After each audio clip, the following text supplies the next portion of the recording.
the visionary. In northwest Ionia, the island of Koyan once stood beautiful and serene. Among its golden sands, seasonal bazaar, and quaint mill town sat the Temple of Koyan, an ancient and renowned conservatory for the arts.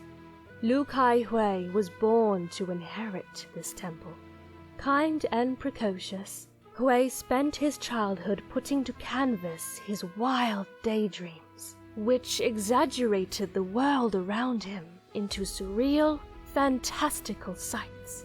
He knew these visions differed from reality, but through them, he saw life itself as art.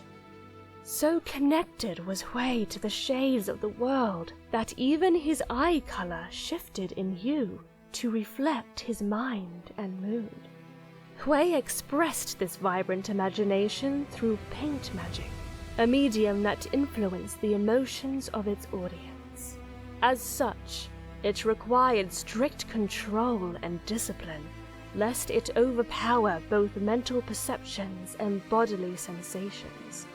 Among its current practitioners, those unable or unwilling to control their art endangered themselves and the community and were banished from Koyan.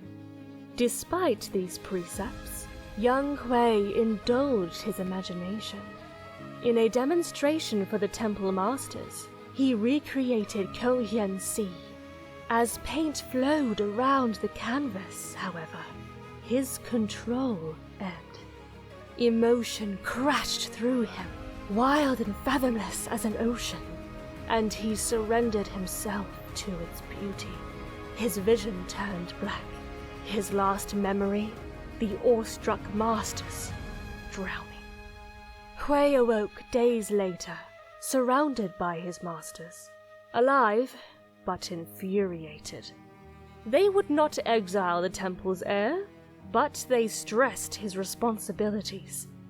Hwei was horrified, but fascinated by the depths of his power, and he craved to see more.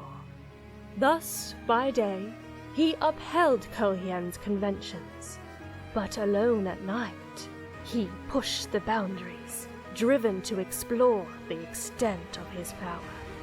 In time, this practice focused the intensity of Hwei's imagination, allowing him to manifest a palette that flowed with magical paint.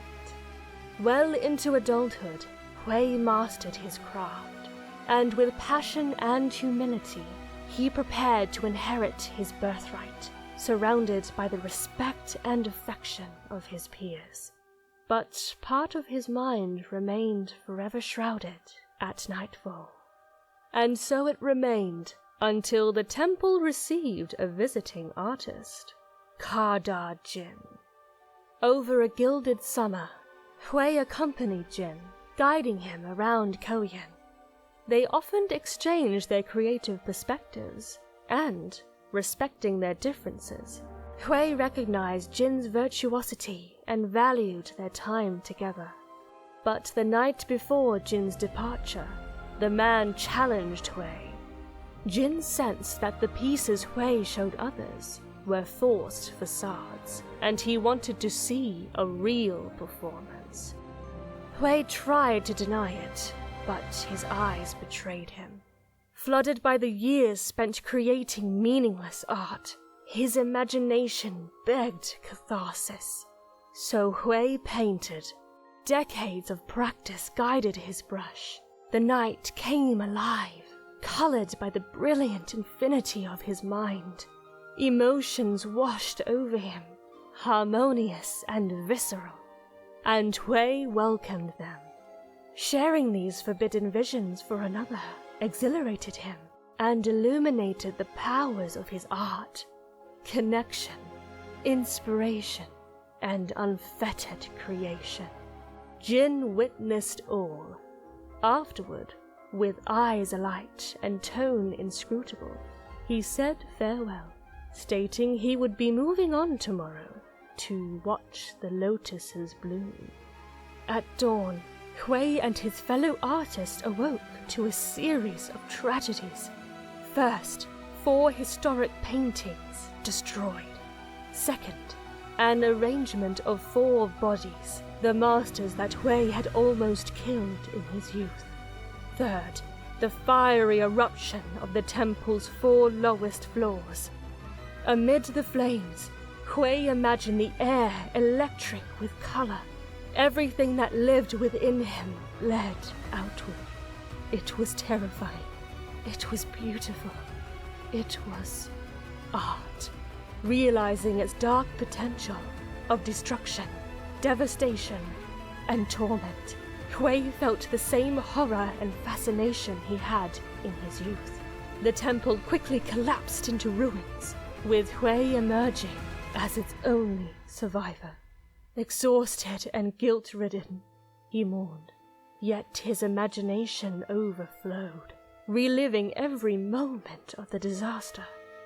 During the day, Hwei and the villagers from the mill town held burials.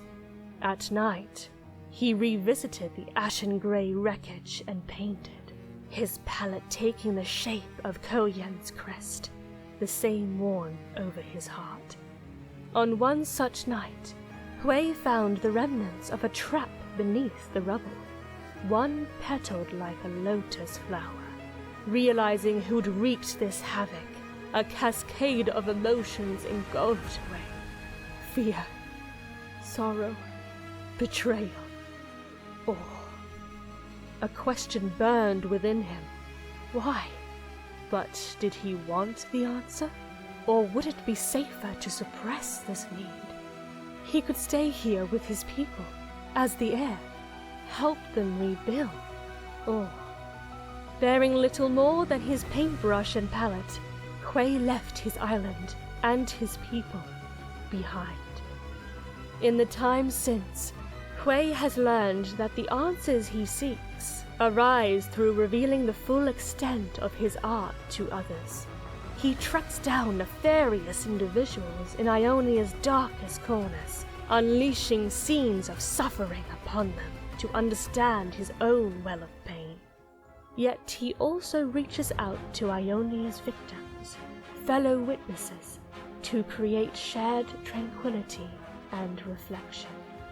Both the relentless artist rising from the ashes and the kind-hearted man from a once peaceful isle, Hwei faces the conflicting hues of Ionia and his own imagination. As he spirals deeper into the shadows, he lights a path, mind brimming with possibility. Which shade of himself will triumph, however, is yet to be seen. There is light in me. I can't lose sight of it. Thank you so much for watching. If there is a champion you would like me to seek out, please suggest them below.